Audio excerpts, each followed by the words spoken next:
ఈ సచ్చిదానంద సద్గురు సాయినాథ్ మహారాజ్ की जय। సద్గురు శ్రీ సాయినాథుని శరత్ బాబూజీకి జై। శరత్ చంద్రికలు రెండవ భాగం, కోపాన్ని జయించడం ఎలా? భక్తుడు: కోపం అంటే ఏమిటి? కోపం ఎట్లా వస్తుంది? గురువుగారు: ప్రతి ఒక్కరూ ఇతరుల దృష్టిలో తాము ఫలానా అని అనుకుంటూ దానికి అనుగుణంగా తమ గురించి తాము ఒక సొంత భావనను కలిగి ఉంటారు. దానినే మనం అహము అంటాము. మనం అహాన్ని సమూలంగా తుడిచిపెట్టాలి. అహం అసలు ఉండనే కూడదు. దానిని నాశనం చేయాలి. ఇలా అహం అనే పదాన్ని మనం చాలా తేలికగా వాడేస్తూ ఉంటాము. అయితే అసలు ఈ అహం అంటే ఏమిటి? మీలో ఎవరైనా ఎప్పుడైనా దాని గురించి ఆలోచించారా? నేను అనేదే అహం అని మీరు అనవచ్చు, కానీ అది ఒక సమాధానం అవుతుందా? నేను అనేదేనా అహం? అది అంత మాత్రమేనా? అయితే మరి అహం అనే పదానికి బదులు నేను పదాన్ని మీరు ఎందుకు వాడటం లేదు? సాధారణంగా మన అనుభవంలో అహం అంటే ఏమిటంటే ఇతరుల దృష్టిలో మనమేమిటి అని మనం మన గురించి అనుకుంటాము. ఇది ఖచ్చితమైన నిర్వచనం కాదు. కానీ మనం ఈ అహం అంటే ఏమిటో దానిని కాస్తైనా అవగతం చేసుకోవాలని అనుకుంటే ఇది ఉపకరిస్తుంది. భక్తుడు: మన గురించి ఇతరులు ఏమనుకుంటున్నారు? మన గురించి మనం ఏమనుకుంటున్నాం? వీటిని మీరు వేర్వేరుగా ఎందుకు చూస్తున్నారు? గురువుగారు: ఎందుకంటే మన గురించి మనం ఏమనుకుంటున్నాం అనేది సాధారణంగా ఇతరులు మన గురించి ఏమనుకుంటున్నారు అనే దానిపై ఆధారపడి ఉంటుంది. నిజానికి ఇతరులు మన గురించి ఏమనుకుంటున్నారు అని కాదు, వాళ్ళు మన గురించి ఏమనుకుంటున్నారు అని మనం అనుకుంటుంటాము. అది. గురువుగారు నవ్వుతూ: అందరూ మనల్ని చాలా గొప్పగా అనుకుంటున్నారని మనం అనుకోవచ్చు. వాస్తవానికి ఇతరులు మన గురించి అలా అనుకోకపోవచ్చు. సమస్య ఇక్కడే వస్తుంది. మన గురించి అందరూ గొప్పగా అనుకుంటున్నారు అనేటటువంటి ఈ భావనకు ఏ రకంగానైనా భంగం కలిగినప్పుడు మనకు కోపం వస్తుంది. భక్తుడు: గురువుగారు, కొన్ని సమయాల్లో చుట్టుప్రక్కల ఎవ్వరూ లేనప్పటికీ ఉన్నట్లుండి కోపం వస్తుంది. అలా ఎందుకు జరుగుతుంది? గురువుగారు: అది అలా రాదు. నీ గురించి నీకుండే భావనను, ఇమేజ్ను గాని, నీ అహాన్ని గాని దెబ్బతీసేటటువంటి ఏదైనా సంఘటనను నువ్వు గుర్తుకు తెచ్చుకోవడమో లేదా ఊహించడమో చేస్తుంటావు. మనం భౌతికంగా ఒంటరిగానే ఉన్నప్పటికీ అటువంటి జ్ఞాపకం గాని లేదా ఊహ గాని మనతోనే ఉంటుంది. అది అంతకుముందు ఎప్పుడో జరిగిన దాని పర్యవసానం కావచ్చు.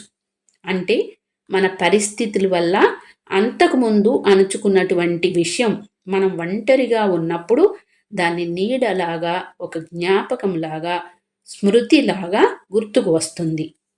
రెండోది, ఏదైనా విషయాన్ని పూర్తిగా అర్థం చేసుకోలేక పోవడం చేత, అవగాహన లోపం వల్ల కోపం వస్తుంది.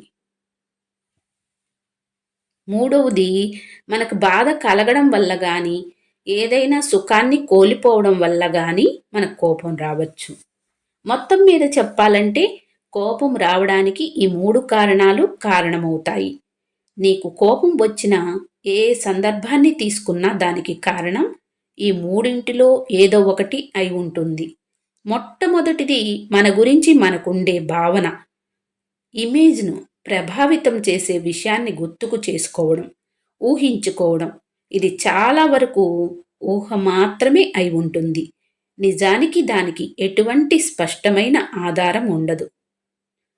కాబట్టి ఇది ఊహాజనితమని తెలుసుకొని స్పష్టంగా ఉన్నదన్నట్లుగా ఆలోచించడం మొదలు పెడితే దీని ప్రభావాన్ని కొంతమేరకు తగ్గించుకోవచ్చు. రెండవది, అవగాహన లేకపోవడం. విషయాన్ని పూర్తిగా తెలుసుకోవడం ద్వారా దీనిని పరిష్కరించుకోవచ్చు. మూడవది సుఖాన్ని కోల్పోవడం లేదా బాధ కలగడం. ప్రేమ అనే మంచి భావోద్రేగం కలిగి ఉండడం ద్వారా దీనిని నివారించవచ్చు. మొదటి కారణంలా కాకుండా ఇది వాస్తవం. ఎవరైనా నిన్ను కొట్టారంటే అది ఊహనో, కల్పనో కాదు. రెండవ కారణానికి సంబంధించినంత వరకు ఇది మొదటి దానితో ముడిపడి ఉంటుంది. సాధారణంగా నేను బస్సు ప్రయాణాన్ని గానీ, రైలు ప్రయాణాన్ని గానీ దీనికి ఉదాహరణగా చెప్తుంటాను. నువ్వు నీ సీటులో కూర్చొని ప్రయాణం చేస్తుంటావు. ఇంతలో ఎవరో వచ్చి నీ పాదాన్ని త్రొక్కారనుకోండి, నీకు బాధ కలుగుతుంది. ఏయ్, కళ్ళు కనిపించడం లేదా? చూసి నడవలేవా? అంత హడావుడి ఏమిటి? అని నువ్వు కోపంతో గయ్యిమంటూ అరుస్తావు. ఇంతలో ప్రక్కనే ఉన్నతను, క్షమించండమ్మా, ఆయన గుడ్డివాడు, చూడలేడు అని చెప్పగానే అప్పటికప్పుడు నీ కోపమంతా కరిగిపోయి, అయ్యయ్యో, నన్ను క్షమించండి, దయచేసి నన్ను మన్నించండి, ఇందాక నాకు తెలియక అరిచాను, రండి వచ్చి ఇలా కూర్చోండి అని నీ సీటును అతనికిస్తావు. గురువుగారు నవ్వుతూ, ఒకసారి దీని గురించి ఆలోచించండి. అక్కడ మీ కోపమంతా ఏమైంది? దాని వెనక గల తత్వం ఏమిటి? నిజానికి అక్కడ మిమ్మల్ని బాధ పెట్టింది శారీరకమైన నొప్పి కాదు. ఒకవేళ అదే గనక కారణమైనట్లయితే నీకు ఇంకా కోపం ఉండాలి. ఎందుకంటే నీకు ఇంకా నొప్పి ఉంది. నీ పాదం ఇంకా బాధ పెడుతుంది. కాబట్టి నీకు కోపం రావడానికి కారణం ఆ నొప్పి కాదు. ఇతరులు నీతో ఫలానా విధంగా సరి అయిన రీతిలో ప్రవర్తించాలని నీవు ఆశిస్తావు. ఆ మర్యాద లేకపోవడం నిన్ను బాధ పెట్టింది. అతని ఉద్దేశం అది కాదని, అతను అలా చెయ్యడానికి గల కారణం అతనికి చూపు లేకపోవడమేనని నీకు తెలిసిన తర్వాత అప్పటికప్పుడు మొత్తం విషయం మారిపోతుంది. నువ్వు నిలబడైనా సరే నీ సీటును అతనికి ఇవ్వబోతావు. అప్పుడు నీ కోపం ఏమైంది? ఆ కోపం ప్రేమగా, దయగా ఎలా మారుతుంది? దీన్ని ఇదే విధంగా వివిధ సందర్భాలకు అన్వయించి చూడండి. నాకు కోపం ఎందుకు వస్తుంది అని చూసుకుంటే, ఓహో, నేను అతని నుండి దీన్ని ఆశిస్తున్నాను, అందుకే నాకు కోపం వస్తుంది అని తెలుస్తుంది. నువ్వు మీ పాపతో ఆడుకునేటప్పుడు తను నీ గుండెలపై నిలబడి గెంతడం మొదలుపెట్టిందనుకోండి, అది నొప్పిగానే ఉంటుంది, అందులో సందేహం లేదు. కానీ నువ్వు ఇంకాస్త ఎగురు, ఇంకాస్త ఎగురు అంటావు. కోపం రావడానికి నొప్పే గనక కారణమైతే నీకు మీ పాప పట్ల కూడా కోపం రావాలి. కానీ అప్పుడు నీకు కోపం ఎందుకు రావడం లేదు? భక్తుడు, ఎందుకంటే అక్కడ ప్రేమ ఉంది. గురువుగారు, ప్రేమ ఉంది కాబట్టి నేను మీ కోపానికి గల కారణాలు చెబుతూ కోపాన్ని ప్రేమతో అదుపు చేయవచ్చు అని చెప్పినప్పుడు అది మీకు అస్పష్టంగా ఉంది. అందుకనే మీకు కొన్ని ఉదాహరణలు ఇచ్చాను. కోపాన్ని ప్రేమ ఎలా అదుపులో ఉంచుతుంది? ఎలాగంటే మనం ముందు చెప్పుకున్నట్లుగాని.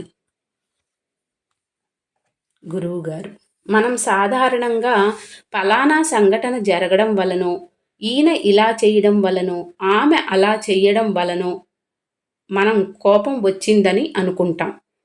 కానీ అది అర్ధరహితం. దానికి కారణం అది కాదు. దాని వెనక మరేదో ఉంది.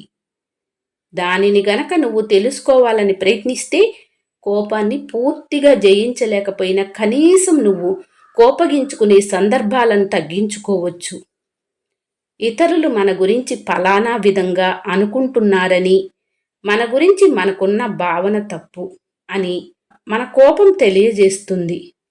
ఇతరులు నిన్ను గౌరవించాలని, ప్రేమించాలని, నీతో తగు విధంగా ప్రవర్తించాలని నువ్వు అనుకుంటావు. కానీ అలా జరగడం లేదు. అలా జరగడం లేదంటే మన అవగాహన నిజం కాదు. మన గురించి మనకున్న భావన తప్పు. గురువుగారు, మనం ఇతరుల నుండి ప్రేమను, గౌరవాన్ని ఎందుకు ఆశించాలి? అవి పొందలేనప్పుడు. వారి మీద ఎందుకు కోపగించుకోవాలి? ప్రేమాభిమానాలు, ఆదరం వంటి వాటి కోసం ఇతరులను యాచించడం దేనికి? వాళ్ళు మన పట్ల ప్రేమాభిమానాలు, గౌరవం చూపించకపోతే మన కోపం వస్తుంది. ఇతరులు మన అభిష్టాన్ని అనుసరించి పోవాలని ప్రాకులాడుతుంటాం. వాళ్ళు మనను లక్ష్య పెట్టాలని దేబిరిస్తుంటాం. కోపం రావడానికి వెనక గల ఆంతర్యాన్ని మనం అర్థం చేసుకోగలిగితే కోపం రావడం ఆగిపోతుంది. అది మళ్ళీ వస్తే రావచ్చుగాక, మళ్ళీ దానిని అర్థం చేసుకుంటూ ఉంటే అది క్రమంగా మాయమవుతుంది. గురువుగారు, నేను చెప్పినట్లు మీకు స్పష్టత లేకపోవడం, పూర్తి అవగాహన ఉండకపోవడం మీ కోపానికి గల రెండవ కారణం. ఇక మూడవ కారణం విషయానికి వస్తే ప్రేమ. ప్రేమ ప్రేమ నాకు ప్రేమ కావాలి అని మీరు ఎప్పుడూ మాట్లాడుతుంటారే, ఆ సహజమైన ప్రేమ మీలో లేకపోవడం. భక్తుడు, కోపం వచ్చి రాగానే శరీరంలో బలమైన ప్రతిస్పందనలు కలుగుతూ ఉన్నాయి. నాలో ప్రేమ లేదు అని నేను తెలియజెప్పుకునేటప్పటికే ఆలస్యమైపోతుంది కదా. దాని గురించి ఏమిటి చేయడం? గురువుగారు, బలమైనటువంటి ఏ భావోద్రేగమైనా శారీరకమైన ప్రతిస్పందనలు కలగజేస్తుంది, అంతవరకే. కానీ ఆ శారీరక ప్రతిస్పందన ముఖ్యం కాదు. కేవలం కన్నీళ్లు కార్చడం, ఏడవడం కాదు. నీ హృదయంలో నువ్వు అనుభవించే ఆ వేదన, ఆ వ్యధ, అదే నిజమైన బాధ. ఉల్లిపాయలు తరిగేటప్పుడు కూడా కన్నీళ్లు వస్తాయి. అందుకని భౌతికమైన ప్రతిస్పందనలను పట్టించుకోవద్దు. ఒక్కొక్కరు ఒక్కొక్క రకంగా స్పందిస్తుంటారు. కొంతమందికి భావోద్రేగాల తీవ్రతకు శరీరం ఎక్కువగా స్పందిస్తుంది. కానీ నేను దానికి మూలమైన భావోద్రేగం గురించి మాట్లాడుతున్నాను. భక్తుడు, ఇక మీదట కోపం వచ్చినప్పుడు ఏం చెయ్యాలి, దానిని ఎలా పట్టుకోవాలి అనే దానికి నాకు పద్ధతి కావాలి. కోపం రావడానికి ముందే దానిని పట్టుకోవడం సాధ్యమేనా? గురువుగారు, నువ్వు ఒక్క విషయాన్ని అర్థం చేసుకోగలిగితే కోపాన్ని జయించవచ్చు. ఉదాహరణకు, నీ దగ్గరికి ఎవరో వచ్చి వాళ్ళ కష్టాల గురించి, వారి ఇబ్బందుల గురించి చెప్పడం మొదలుపెట్టారనుకుందాం. నువ్వు కాసేపటికి విసిగిపోయి కోపగించుకోవడం మొదలు పెడతావు. అదే సందర్భంలో ఆ వ్యక్తి స్థానంలో నువ్వు ఉండి ఆలోచించు. నీకే గనుక అటువంటి సమస్యలే ఉంటే నువ్వు కాస్త ఓదార్పు కోరుకుంటావు. బహుశా నువ్వు నా దగ్గరికి వచ్చి చెప్పుకుంటావు, నేను ప్రేమతో, ఆదరంతో స్పందించాలని, అర్థం చేసుకోవాలని ఆశిస్తావు. లేదంటే నువ్వు బాబా వద్దకు వెళ్ళి, బాబా, నేను ఇలా ఉన్నాను, నా వల్ల ఏమీ కావడం లేదు, నన్ను అనుగ్రహించండి అని ప్రార్థిస్తావు. ఇతరులు మనల్ని మనంగా అంగీకరించాలని మనం ప్రయత్నిస్తున్నప్పుడు ప్రక్కన వాళ్లను వారిగా మనం ఎందుకు అంగీకరించలేకపోతున్నాము? మనం మాత్రం ప్రక్కన వాళ్లను వాళ్లగా అంగీకరించం. కానీ మరొకరు మనల్ని మనంగా అంగీకరించాలి. నీ దగ్గరికి వచ్చిన వ్యక్తి కేవలం వాళ్ళ సమస్యలు చెప్పాలనుకుంటున్నారు. మనం ఏమీ చేయలేకపోయినా కనీసం అలా వినడం వలన మనం కోల్పోయేది ఏమన్నా ఉందా? మీరే ఏమైనా చెయ్యగలిగితే చెయ్యండి, అది మంచిది. గురువుగారు, మనకు కోపం రావడానికి మన మాట వినకపోవడమో, మనల్ని అవమానించడమో, మన అహం దెబ్బతినేలా ప్రవర్తించడమో, ఇట్లా ఏదో ఒక కారణమై ఉంటుంది. బాబా కోపాన్ని ప్రదర్శించిన సందర్భాలన్నిటినీ తీసుకోండి. అటువంటి కారణాలు, రీజన్స్ ఏవి బాబా కోపగించుకున్నట్లు అనిపించినా ఏ సందర్భంలో కూడా కనిపించవు. నిజానికి బాబా ఎప్పుడు కోపాన్ని చూపలేదు. బాబా చూపింది దయ, ప్రేమ, అభిమానమే. బాబాకు బాగా కోపం వచ్చినట్లు అనిపించిన ప్రతిసారి తనకు బాధ కలిగిందనో, తాను ఆశించింది జరగలేదనో కోపగించిన సందర్భం ఒక్కటి కూడా లేదు. బాహ్యానికి బాబా వంటి మహాత్ముల కోపానికి, మనకొచ్చే కోపానికి మధ్య తేడా లేనట్లే ఉంటుంది. కానీ కోపం ఎలా వ్యక్తమైంది, దేనికోసం వ్యక్తమైంది అన్నదే తేడా. మహాత్ముల కోపం వారికి మన పట్ల ఉన్న ప్రేమ నుండి ఉద్భవిస్తుంది. వారి కోపం ఎదుట వ్యక్తి ఉద్ధరణ, మేలు కోసం ఉద్దేశించినది. బాబా కోపం బాబా ప్రేమకు ఒక వ్యక్తీకరణే. మనలో ఉన్న ఏదో అలజడికి వ్యక్తరూపం మన కోపం. మహాత్ములు తమ కోపాన్ని ప్రేమకు వ్యక్తీకరణ రూపంగా భావించారు గనక వారి కోపం వారిని ఇబ్బంది పెట్టదు. కనుక ఆ కోపాన్ని నిగ్రహించుకోవడానికి వారెప్పుడు ప్రయత్నం చెయ్యరు. మన కోపం మనలో అశాంతి, అలజడి ఇంకా ఎక్కువ చేస్తుంది. మహాత్ముల కోపం వారికది బలం. మన కోపానికి కారణం ప్రేమ కాదు కనుక మనకది బలహీనత.